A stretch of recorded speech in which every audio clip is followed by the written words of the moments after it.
This is Tony Cole from Sketch of Soul Studios, and you are experiencing Poppitt's Corner.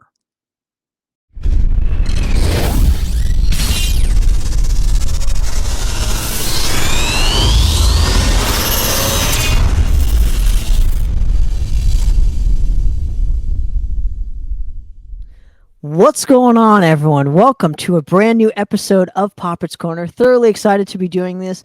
Right now, actually, we're doing a live broadcast. I haven't done one of these in years, but I want to thank, obviously, they got my guests tonight, Mr. Brian Parker, and of course, Israel of the San Diego Metal Swap Meet. Gentlemen, how you guys doing, man? Thanks again for hopping on the show and hanging with me, man. How you been? Good, man. Thanks for hosting us and helping out with this, having us. Hey, yeah, we're doing good. Absolutely, man.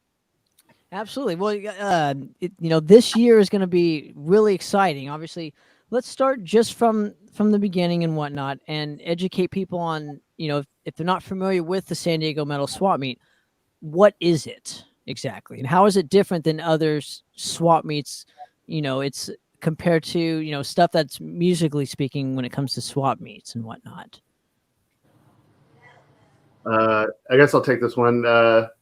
Yeah, it's been going on for, I think this is our 12th year, I believe. Yeah, it was just something that I used to work at a record store here in San Diego, and that ended up closing. And I felt like there was kind of a void for places to go that involved metal and people to meet and socialize, hang out. There wasn't really a central place, and not a place for people to buy metal merch. So I don't know, I kind of had the idea, why don't we just try like a little metal swap meet, because their swap meets are pretty popular here in San Diego, or flea markets, you might call them. And so I talked to Israel, and he liked the idea. So we had the first one in my driveway. We had a couple hundred people show up, and then we kind of, after that, felt like it was something people wanted to do. And so we, after that, took it to venues, a little bigger. So let me ask you this, Brian. Yeah. How obviously you know a lot of people now. Why Israel? What does he bring more to the table than say you couldn't at this specific time? I think, well, me and Israel have been really great friends for a long time too. And I think at the time, I think he was a little more like he'd been in bands and stuff. I had never really had that experience, so he was like a little bit better, I guess, like talking to people. Like he's probably gonna be better, more entertaining in this interview. So I just think he's kind of a better. I don't want to call him a salesperson, but I think he's just more like cool and like outgoing when it comes to things. I guess I'm a little more, I don't know, like Reserved, creative or something when it comes to this thing. I'm not really sure how to describe how our roles are different. interesting. Well, what do you take on more of compared to just talking with people? Do you have more organizational skills compared to the other guys, or more ideas creatively in terms of what bands to get, or how to do the event specifically? I think the band parts is kind of, I would say, a little more equal. We think we kind of we both like a lot of the same music, so it's if I recommend something, he's usually on board, and vice versa. But my particular role is usually kind of more like handling the money, paying off the bands, handling like the fees, or things with the vendors and stuff like that. So it's kind of, that's a little more my role, I guess. So going forward, so you do the first one obviously in your driveway. How do you even advertise for it at first? And obviously I'll ask what transpired kind of afterwards in terms of venues, but how do you initially advertise it, for the first ever metal swap meet? Is it just you putting up signs around your neighborhood, or? No, it was mostly paper flyers, and back then it was MySpace. Yeah, MySpace.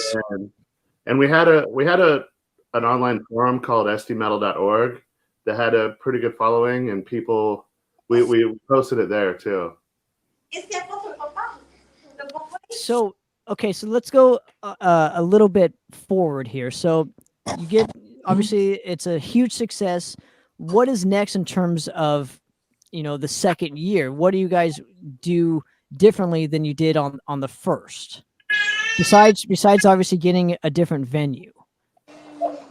After that first year that we kind of noticed it just kind of took off from there. We decided to get a proper venue, mostly because, you know, the backyard or front yard, whatever it was at that point, we noticed that you know, it was full and there was cops kind of driving by, kind of checking it out, and we figured, you know what, this is something that people want, and that, you know, we need to kind of make it a little bit more professional this time. So we basically looked around for a venue, and we found something that was fairly close to where we were living at that point, in North Park. So we kind of reached out to the owners, and it was a place where they normally do events like weddings and quinceañeras and stuff like that. For at that time, it was kind of like the perfect spot for us, as it was so close, very centrally located, and you know, relatively. I mean, it was definitely more than we wanted to spend for a venue, but it was within our means at that point. And we kind of began to look at it more of a serious thing rather than just a big party, and decided to kind of plan it out more. Now, who do you initially reach out for in terms of vendors? Like, who was actually the first vendor to, you know, that you guys actually got besides yourselves at the San Diego Metal Swap Meet? God, I'm trying to remember. Wasn't Vince one of the vendors? So Vince. Yeah, Vince. I think Pollo. Yeah, I think Pollo might have been there. There was like maybe 15 people with tables there. Most of the people, friends that we knew. Yeah, I'm trying to think. Rock and Dacian were pretty early on. I think they might have been there too. So we from back in those days, I think we still have a couple of vendors that did the very first one, which is, you know, it's very cool that, you know, it kind of grew from there, and they've grown with us. So now it's interesting. So at first, obviously, what were some of the vendors that you tried to reach out in terms of the second year of this specific event? Did you reach out to more t-shirt guys or records or all of the above, or when, you know, I'm just kind of curious how this thing has grown from the garage to having what, like 90 vendors now at this point? Close to 80, I think we had last year. And originally the idea, we kind of aimed high. We started hitting up like Century Media, Metal Blade, Nuclear Blast. I mean, we were any sort of label that would have a presence on MySpace. I would reach out just constantly, just barrage with this, what we had coming. So originally it was that, and then we started moving on to smaller distros, smaller labels. So we did a lot of that. I mean, we were hitting up any sort of label that we could find anywhere in the States, Mexico, and even Europe. So we were trying to get more of a official record label presence, and then obviously distros. We were trying to hit up local distros, a lot in Southern California, Arizona, even in northern Mexico as well. So we started doing that. You know, fortunately enough, a few of them did show up. Some that couldn't show up did help out with promotional materials like promo CDs. We got a lot of stuff from The End Records, from Metal Blade, from posters. I mean, it was really cool that even though they couldn't make an actual physical presence, they did send material to give away to attendees. So that was kind of cool that, you know, back when a lot of these record companies still had stuff to give away, like physical stuff to give away, they would send us boxes of this stuff, you know, goodie bags. I mean, it was kind of cool, and it was just a matter of reaching out and explaining what we were trying to attempt, and a lot of them did get got a kick out of what we were trying to do, you know, kind of trying to save what was left of physical media in our, at least in our city, you know, because it was pretty much all gone. Now, Brian had mentioned that you specifically had played in bands and whatnot. I'm curious how much of your contacts, just from playing in bands, kind of bled into who you would reach out to for the San Diego Metal Swap Meet at first. It did help. For sure, because once you're in bands, you like you already know yourself. You meet a lot of people, so once you have a good amount of people that you're able to contact, it makes it easier to spread propaganda, spread what we're doing. So, for us in the MySpace days, it was constantly barraging every one of our friends or whoever was associated with us with the flyer, with what we were doing, and then in turn they would know distros or small labels that they can get us in contact with. So that definitely helped.